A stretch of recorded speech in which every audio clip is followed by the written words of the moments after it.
Hi friends, எல்லோருக்கும் வணக்கம். நாம் இந்த வீடியோவில் முருகனின் ஆறுபடை வீடை பற்றி தான் பார்க்க போகிறோம். வாங்க வீடியோக்குள்ளே போகலாம். மதுரை அருகே மேகங்களை தாண்டி உயர்ந்து நிற்கும் திருப்பரங்குன்ற மலை. இங்குதான் முருகன் தேவயானையுடன் திருமணம் செய்து கொண்டார். கதைப்படி முருகன் அரக்கன் சூரபத்மனை வீழ்த்திய பின் தெய்வராஜன் இந்திரனின் மகள் தேவயானை திருமணம் செய்தார். அந்த புண்ணிய நிகழ்வு நடந்தது மலைக்குள் குகையாக அமைந்துள்ளது இந்த கோவில். இந்த தலத்தின் சிறப்பு என்னவென்றால், சைவமும் வைணவமும் ஒன்றாக வழிபடும் ஒரே படை வீடு. இங்கு வரும் பக்தர்கள் தம்பதி உறவு வளம் பெறவும், புதிய தம்பதிகள் இனிய வாழ்வு வேண்டியும் முருகனை வழிபடுகிறார்கள். இரண்டாம் படை வீடு திருச்செந்தூர். தமிழகத்தின் கடற்கரையில் அலைகள் அடிக்கும் இடத்தில் உறுதியாய் நிற்கும் திருச்செந்தூர் முருகன். இதுதான் முருகன் ஆறுபடை வீடுகளில் ஒரே கடற்கரை கோவில். இங்குதான் அரக்கன் சூரபத்மனை முருகன் வீரமுடன் சண்டையிட்டு வெற்றி கொண்டார்.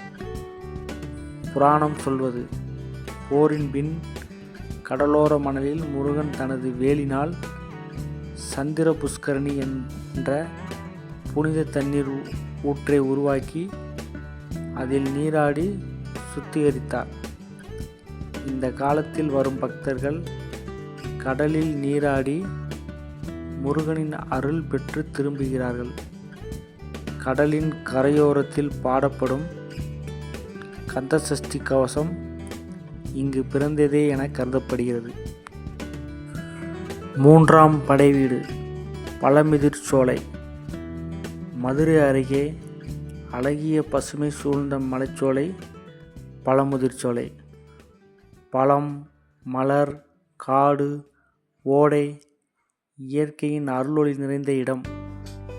இங்கு முருகன் தனது இரு மனைவிகளான வள்ளியும் தேவயானையும் உடன் அருள் பாலிக்கிறார். திருவள்ளுவர் காலத்தில் கூட இந்த தலம் புகழ்பெற்றது. கதைப்படி வேட்டைக்காரி வடிவில் வந்த முருகன் வள்ளியை காதலிக்க பழமுதிர்சோலையில் பல்வேறு உத்திகள் செய்தார். அந்த காதல் கதை பக்தர்களுக்கு இன்றும் இன்பத்தை அளிக்கிறது. இங்கு வரும் யாரும் மன அமைதி, குடும்ப ஒற்றுமை, இயற்கை அனுபவம் அனைத்தையும் சேர்த்து பெறுகிறார்கள். நான்காம் படை வீடு சுவாமிமலை.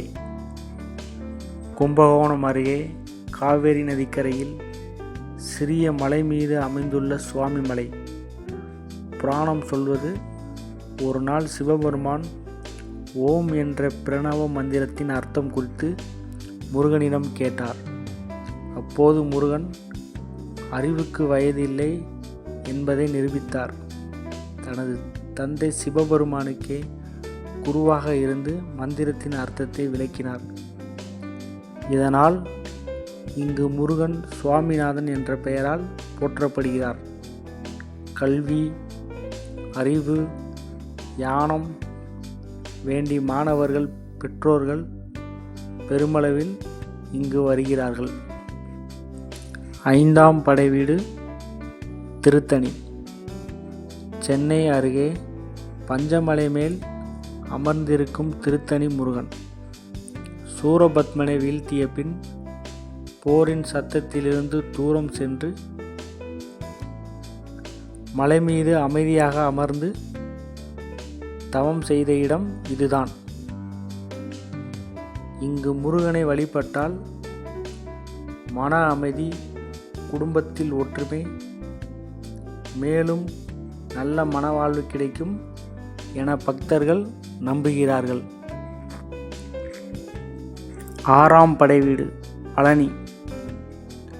பழனியின் மலைமேல் தண்டாயுதபாணியாக நிற்கும் முருகன் இங்கு அவர் உடலில் ஆடை இல்லாமல் எளிமையாக மட்டுமே காணப்படுகிறார். புராணம் சொல்வது, தந்தை சிவபெருமான் சொன்ன ஞானப்பழம் பெறுவதற்காக முருகனும் கணேசனும் போட்டியிட்டனர். முருகன் உலகைச் சுற்றி செல்லும் வரை கணேசன் பெற்றோரை சுற்றி வந்ததால் பழம் கிடைத்தது.